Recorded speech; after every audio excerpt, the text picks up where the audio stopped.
2절을 보겠습니다. 아버지께서 아들에게 주신 모든 자에게 영생을 주게 하시려고 만민을 다스리는 권세를 아들에게 주셨음이로소이다. 여기서 모든 자에게 영생을 주셨다고 하는데 그냥 모든 자가 아니라 조건이 있죠. 아들에게 주신 모든 자라고 말하고 있습니다. 여기서 모든 자는 그냥 everyone을 얘기하는 게 아니라 아들에게 주신 모든 자. 그러니까 아들에게 주셨다라는 말은 하나님께서 택하신 자들이 있는데 그 택하신 자들을 예수님께 맡기신 거죠. 그래서 예수님은 하나님이 예수님에게 맡겨주신 모든 자들에게 영생을 주시러 이 땅에 오셨다라는 것입니다. 그러면은 이 영생은 우리가 생각하는 것처럼 모든 사람이 아니라 선택받은 구별된 자들에게 주시는 은혜라는 것을 알 수가 있습니다. 그래서 택한 자를 구원하시는 것이 하나님의 은혜입니다. 우리는 이것을 어떻게 보면은 오해해서 하나님을 향하여 원망하고 불평하고 말할 수가 있는데 그렇지가 않습니다.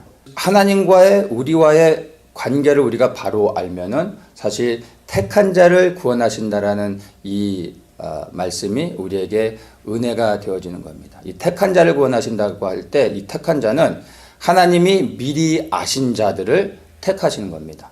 하나님은 전지전능하시죠. 모든 것을 다 아십니다. 그래서 우리 한 사람 한 사람이 태어나서 죽을 때까지 어떠한 삶을 살지를 그분은 다 아십니다. 우리가 조선시대에 태어났을 때 아니면 이 현대시대에 태어났을 때 모든 상황을 다 아시고 그 끝이 어찌한지를 다 아시는 겁니다.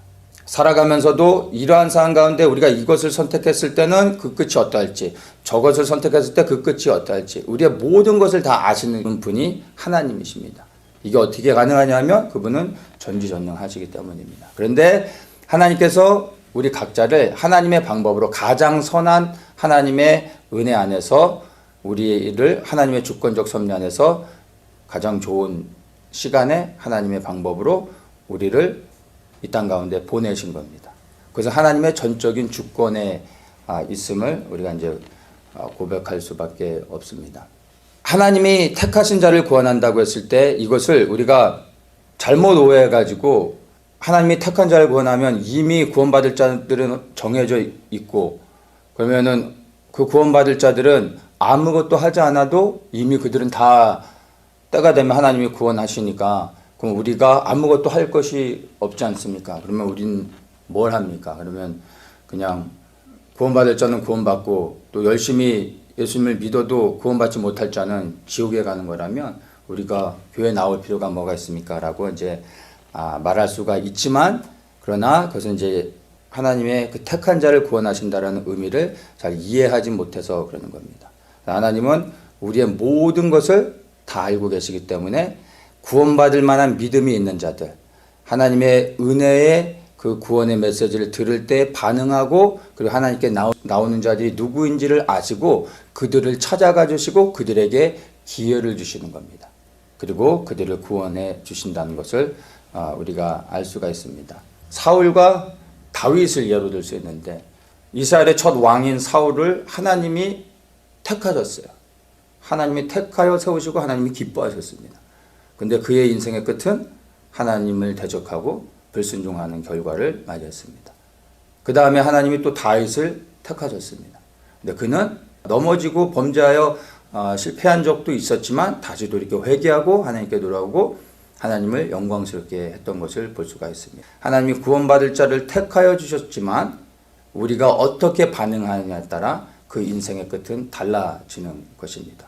원래 우리 이 땅에서의 모든 인생들은 아담의 후손으로 태어난 모든 사람들은 이 땅에서 잘 살든 못 살든 아니면 열심히 살든 대충 살든 이 땅에서 살고 난 후에 그 인생의 끝은 무엇입니까? 다 지옥, 영원한 불의 형벌에 들어가는 거였습니다. 그런데 하나님께서 그 가운데서 소수의 사람들을 구원하시기 위해서 독생자 예수 그리스도를 이 땅에 보내주셨습니다. 그래서 아들을 믿는 자를 통하여 구원하시는 은혜를 우리에게 주신 것입니다. 10명의 아이가 물에 빠져서 죽어가고 있어요.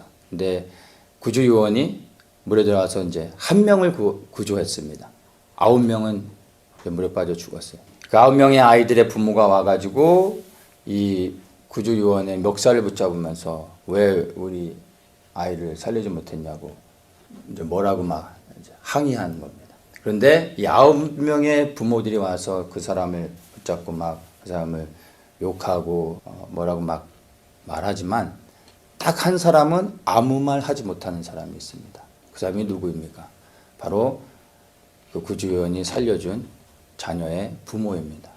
그 사람은 아무 말 할 수가 없는 거죠. 왜냐하면 내 자녀가 그 구주요원을 통해 살았기 때문입니다. 이게 구원받은 자에 대한 태도입니다. 만약 정말 우리가 구원받았다면, 그 은혜에 감격하고 있다면, 택한 자들, 미리 하신 자들을 부르시고 부르신 자를 의롭다 하시고 그리고 그를 영화롭게 하시는 하나님의 은혜를 믿고 그 은혜 안에서 우리가 구원을 받았다면, 수많은 사람들 가운데 하나님이 우리를 택하셔서 찾아오셔서 우리를 불러주셔서 구원하셨다는 것이 믿어지고 그 은혜를 입은 자들이라면 우리는 아무런 할 말이 없는 거죠. 그 은혜가 너무 감격스러워서 하나님께 울며 감사할 수밖에 없는 겁니다.